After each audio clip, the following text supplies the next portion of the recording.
በደቡብ አፍሪካ የሚኖሩ ኢትዮጵያውያን ስጋትና በየጊዜው የሚሰሙት የጥቃት ዜናዎች የብዙዎችን ትኩረት መሳባቸውን ቀጥለዋል። ከቀናት በፊት በሀገሪቱ የደረሰውን ጥቃት ተከትሎ የፌዴራል መንግስት ጉዳዩን በቅርበት የሚከታተል ልዑክ ወደ ስፍራው እንደሚልክ በይፋ አስታውቋል።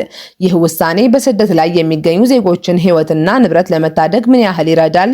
የሁለቱ ሀገራት የደህንነት ተቋማትስ ጥቃቶቹን በዘላቂነት ለማስቆም ምን አይነት ስምምነት ላይ ደረሱ? በሳዑዲ ስላሉት ኢትዮጵያውያን ምን ተባለ? ዝርዝር መረጃዎችን ይዘናል። በሩሲያና በዩክሬን መካከል ለዓመታት የቀጠለው አስከፊ ጦርነት ወደ አዲስ ምዕራፍ እየተሸጋገረ መሆኑን የሚያሳዩ ወታደራዊ መግለጫዎች ከሁለቱም ወገኖች ተሰምተዋል። ዩክሬን በሚቀጥለው ወር በሩሲያ ግዛት ውስጥ ሰፊ የማጥቃት ዘመቻ እንደምትጀምር በይፋ አስታውቃለች። ሩሲያ በበኩሏ ውሳኔው የሰላም ጥረቱን የሚያደናቅፍና ተመጣጣኝ ወታደራዊ ምላሽ የሚያስከትል መሆኑን አስጠንቅቃለች። በዝርዝር የምንመለከተው ሌላኛው ጉዳያችን ነው። በአፍሪካ ቀንድ እየታየ ያለው የጂኦፖለቲካዊ ትንቅንቅና የኃይል ሚዛን ፍልሚያ አዲስ መልክ መያዙን የሚያሳይ መግለጫ ከአዲስ አበባ ተሰምቷል። የካይሮ ወታደራዊና ዲፕሎማሲያዊ ሽርክናዎች ኢትዮጵያን ለመክበብና ለማነቅ ያለሙ መሆናቸውን የውጭ ጉዳይ ሚኒስትር በይፋም አስታውቋል። የኢትዮጵያ የውጭ ጉዳይ ሚኒስትር ቃል አቀባይ አምባሳደር ነቢያት ጌታቸው በሰጡት መግለጫ ግብጽ በአፍሪካ ቀንድ የምታደርገው ስትራቴጂካዊ እንቅስቃሴ ከበባ በሚመስል መልኩ ውጥረት እና ትንኮሳዎችን በተደጋጋሚ እየፈጠረች መሆኑን አስታውቀዋል። ቃል አቀባዩ ይህንን እንቅስቃሴ አዲስ እንዳልሆነና ለረጅም ጊዜ ሲከተሉት የቆዩት ስልት መሆኑን በመጥቀስ ኢትዮጵያ ያነሳችው የባህር በር አጀንዳ ምን ያህል አስፈላጊና አንገብጋቢ መሆኑን አንዱ ትልቅ ማሳያ ነውም ብለዋል። አዲስ አበባ ለዚህ የከበባ ሙከራ የምትሰጠው ምላሽ የባህር በር ፍላጎት ፖሊሲዋን በሰላምና በዲፕሎማሲያዊ መንገድ አጠናክሮ ማስቀጠል ብቻ መሆኑን ሚኒስቴሩ በይፋ አሳውቋል። ዝርዝሩንም አዘጋጅተነዋል። የተወደዳችሁ የኢንፎ ሚዲያ ተከታታዮቻችን አብራችሁን ስትቆዩ እነዚህን መረጃዎችን ታደምጣላችሁ። ለቻናላችን አዲስ ከሆናችሁም ቻናላችንን ሰብስክራይብ በማድረግ ቤተሰብ ይሁኑ። አሁን በቀጥታ ወደ ዝርዝሮቹ እንለፍ። የዩክሬኑ ፕሬዝዳንት ቮሎዲሚር ዘለንስኪ ከሀገሪቱ ከፍተኛ ወታደራዊ አዛዦች ጋር ካደረጉት ስብሰባ በኋላ በሰጡት መግለጫ ከሚቀጥለው የፈረንጆች ወር ሰኔ ጀምሮ በሩሲያ ውስጥ ረጅም ርቀት ዘልቀው በመግባት ከፍተኛ ጥቃት እንደሚፈጽሙ አስታውቀዋል። ፕሬዝዳንቱ ባለፈው ወር በተመዘገቡት ወታደራዊ ስኬቶች የጦርነቱን ሚዛን ወደ እነሱ የለወጡት መሆኑን ባመለከቱበት በዚህ መግለጫ ለቀጣይ ወር የተዘጋጀውን አዲስ የረጅም ርቀት ማጥቃት እቅድ ማጽደቃቸው ቸውንም ይፋ አድርገዋል።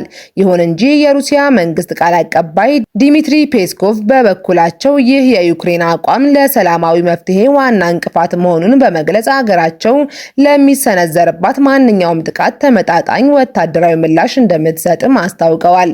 በዩክሬን የጦር ግንባር ላይ ያለው ስትራቴጂካዊ ውሳኔ አሁን ላይ የረጅም ርቀት የጦር መሳሪያዎችን ወደ መጠቀም ተሸጋግሯል።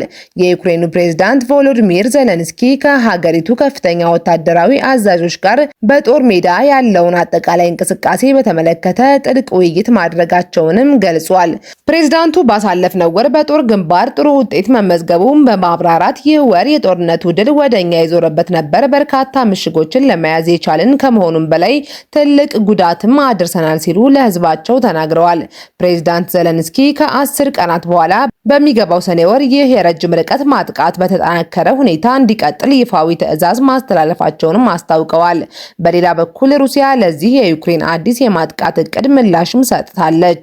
መግለጫውን የሰጡት የሩሲያ መንግስት ቃል አቀባይ ዲሚትሪ ፔስኮቭ ይህ አይነቱ ወታደራዊ ዝግጅት በአሁኑ ወቅት እየተደረገ ላለው ሰላም የማምጣት ጥረት ፍጹም የማይጠቅም መሆኑንም አመላክተዋል። ቃል አቀባዩ ሲናገሩ ይህ ግጭት ሰላማዊ መፍትሄ እንዳይገኝለት ዋናው እንቅፋት የሆነው ራሱ ዘለንስኪ ነው በማለት ውንጀላ የሰነዘሩ ሲሆን ደግሞና ደጋግሞ የሚሰጠው የጦረኝነት መግለጫ ለሰላም ድርድር የሚጋብዝ አለመሆኑንም ገልጸዋል።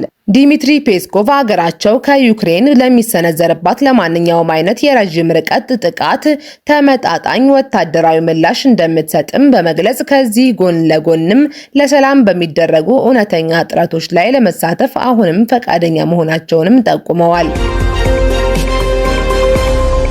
በካይሮና በአዲስ አበባ መካከል ያለው ዲፕሎማሲያዊ ፍጥጫ አሁን ላይ ይፋዊ መግለጫዎችን መለዋወጥ ደረጃ ደርሷል። የውጭ ጉዳይ ሚኒስትር ቃል አቀባይ አምባሳደር ነቢያት ጌታቸው ግብጽ በተለይም በቅርብ ጊዜያት በቀጠናው ሀገራት የምታሳየውን ወታደራዊና ዲፕሎማሲያዊ ሽርክና ከበባ እና ትንኮሳ በማለትም ፈርጀውታል።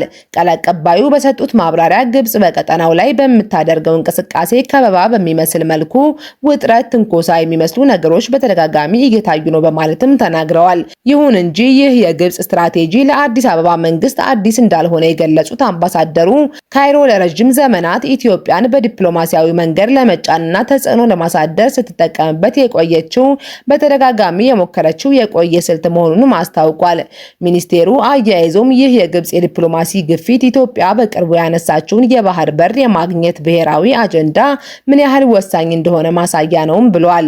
አምባሳደሩ እንደገለጹት ኢትዮጵያ የባህር በር ፍላጎቷንና ጥቅሟን በይፋ ባነሳች ጊዜ ሁሉ አገሪቱን በኢኮኖሚ ሆነ በጂኦፖለቲካል ለማነቅ የሚደረጉ ጥረቶች የመጨመርና የመጠናከር አዝማሚያም እንደሚያሳዩም ገልጿል። አምባሳደሩ አክለውም ለዚህ አይነቱ የውጭ ጫናዎችና ለከበባ ሙከራዎች ኢትዮጵያ የምትሰጠው ብቸኛ ምላሽ የባህር በር ፍላጎት አጀንዳዋን በጽናት መቀጠል መሆኑንም ተናግሯል።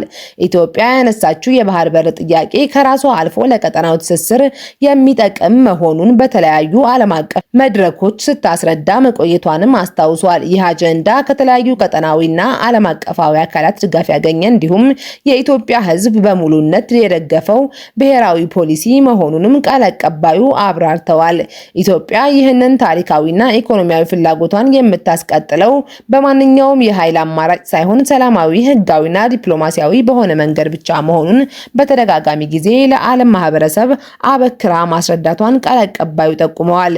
የግብጽና የኢትዮጵያ ዲፕሎማሲያዊ ፍጥጫ በአፍሪካ ቀንድ ሀገራት መካከል አዳዲስ የጥምረት መስመሮችን እየፈጠረ እንደሆነም እየተገለጸ ይገኛል። የኢትዮጵያ መንግስት በደቡብ አፍሪካ በሚኖሩ ዜጎች ላይ እየደረሰ ያለውን ተደጋጋሚ ጥቃትና እንግልት በቅርበት የሚከታተል የልዑካን ቡድን ወደ ስፍራው ለመላክ መወሰኑን ይፋ አድርጓል። የውጭ ጉዳይ ሚኒስቴር እንዳስታወቀው ውሳኔው የተላለፈው በህንድ ሀገር በተካሄደው የብሪክስ የውጭ ጉዳይ ሚኒስትሮች ስብሰባ ጎን ለጎን የኢትዮጵያና የደቡብ አፍሪካ ከፍተኛ ዲፕሎማቶች ባደረጉት የሁለትዮሽ ውይይት ላይ መሆኑም ታውቋል። የኢትዮጵያ የውጭ ጉዳይ ሚኒስትር ጌዲዮን ጢሞቴዎስ በህንድ ኒው ዴልሂ ሄደው የብሪክስ ሚኒስትሮች ስብሰባ ላይ መሳተፋቸውን የተገለጸ ሲሆን በጉባኤው ስንብት ወቅት ከደቡብ አፍሪካው የዓለም አቀፍ ግንኙነትና ትብብር ሚኒስትር ሮናልድ ላሞላ ጋር በልዩ ሁኔታ መገናኘታቸውንም ዘግበዋል። ሁለቱ ሚኒስትሮች ትኩረታቸውን በደቡብ አፍሪካ በተለያዩ ከተሞች በሚኖሩና በንግድ ስራ ላይ በተሰማሩ ኢትዮጵያውያን ላይ በሚሰነዘሩ ጥቃቶች ዙሪያ ማድረጋቸውም ተገልጿል። ሚኒስትር ጌዲዮን ጢሞቴዎስ በውይይት ወቅት በደቡብ አፍሪካ የሚገኙ ዜጎች ሰላምና ደህንነት በአስቸኳይ ሊረጋገጥ እንደሚገባና ጥቃቶቹም ዘላቂ መፍትሄ እንዲበጅላቸው መጠየቃቸውን ተሰምቷል። በተለይም የህግ የበላይነትን በማክበር ረገድ የደቡብ አፍሪካ መንግስት አስፈላጊውን ጥበቃ እንዲያደርግ አሳስበዋል። ለዚህም ምላሽ የሰጡት የደቡብ አፍሪካ ሚኒስትር ሮናልድ ላሞላ በበኩላቸው ሀገራቸው መሰል ጥቃቶችን እንደማታበረታታና የህግ አስከባሪ አካላት ተገቢውን እርምጃ እንዲወስዱ እንደሚደረግም ገልጸዋል። እንደ ውጭ ጉዳይ ሚኒስትር መግለጫ ከሆነ የሁለቱ ሀገራት የደህንነትና የመረጃ ተቋማት ከስደተኞች ጥበቃ ጋር በተያያዘ በጋራ ለመስራት አዲስ ስምምነት ላይ ደርሰዋል። ይህ ስምምነት በዜጎች ላይ የሚሰነዘሩ ጥቃቶችን አስቀድሞ ለመከላከል የወንጀል መረጃዎችን ለመለዋወጥና በጥቃቶቹ ላይ የሚሳተፉ አካላትን በህግ ተጠያቂ ለማድረግ የሚያስችል እንደሆነም ተገልጿል።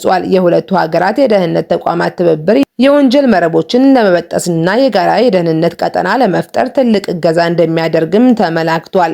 ይህንን ስምምነት ተፈጻሚ ለማድረግና የተፈጠሩ ችግሮችን በቦታው ላይ ሆኖ ለመገምገም የኢትዮጵያ ከፍተኛ ባለስልጣናትን ያካተተ የልዑካን ቡድን ወደ ደቡብ አፍሪካ ለመጓዝ ዝግጅቱን ማጠናቀቁም ተነግሯል። ይህ ቡድን ከደቡብ አፍሪካ ባለስልጣናት ጋር በቀጥታ በመገናኘት የዜጎችን ስጋቶችና የመፍትሄ አቅጣጫዎችን በዝርዝር እንደሚወያይም ተገልጿል። በተጨማሪም በሀገሪቱ ከሚኖሩ የኢትዮጵያ ማህበረሰብ መሪዎች ጋር በመወያየት ስጋቶቻቸውን እንደሚያዳምጥም ተጠቁሟል። በተያያዘ ዜና የኢትዮጵያ መንግስት በደቡብ አፍሪካ ብቻ ሳይሆን በመካከለኛው ምስራቅ ሀገራት የሚኖሩ ዜጎቹን መብት ለማስከበር ዲፕሎማሲያዊ ጥረቶችን እያጠናከረ መሆኑን አስታውቋል። በተለይም በሳዑዲ አረቢያ የሚኖሩ በርካታ ኢትዮጵያውያን ደህንነታቸው እንዲጠበቅና ህጋዊ የሥራ ስምምነቶች ተፈጻሚ እንዲሆኑ የሁለቱ ሀገራት መንግስታት ከፍተኛ ባለስልጣናት በጋራ መክረዋል። ይህ ውይይት በሳዑዲ አረቢያ የሚገኙ ኢትዮጵያውያን ከእንግልትና ካልተገባ እስራት ተጠብቀው በህጋዊ መንገድ ሰርተው እንዲለወጡ ታስቦ የተደረገ መሆኑንም የውጭ ጉዳይ ሚኒስቴር ቃል አቀባይ ገልጸዋል። በአጠቃላይ የኢትዮጵያ ዲፕሎማሲ በውጭ ሀገራት የሚኖሩ ዜጎች ደህንነት ማዕከል ያደረገ ስራ እየተሰራ መሆኑን ባለስልጣናት የተናገሩ ቢሆንም ደቡብ አፍሪካና በሳዑዲ የሚገኙ ዜጎች ግን አሁንም ተጨባጭና ፈጣን ለውጥ እንደሚሹ ከአካባቢው የሚወጡ መረጃዎች ያመለክታሉ። የዚህ ልዑካን ቡድን ጉዞ በደቡብ አፍሪካ ለሚኖሩ ወገኖቻችን ምን ያህል አስተማማኝ ዋስትና ይዞ እንደሚመጣ ወደፊት የሚታይ ይሆናል። ለዛሬ ያዘጋጀንላችሁ መረጃዎች እነዚህን ይመስሉ ነበር። ለኢንፎ ሚዲያ አዲስ ከሆናችሁ ሰብስክራይብ በማድረግ ቤተሰብ ይሁኑ። አዳዲስ መረጃዎችን በፍጥነት እንዲደርሷችሁ ቪዲዮውን ላይክ እና ሼር ማድረግ እንዳትረሱ። ከዜናው ጋር አብሬያችሁ የቆየሁት ሄቨን ደስታ ነኝ። በቀጣይ ጊዜ እስከምንገናኝ ድረስ መልካም ቆይታ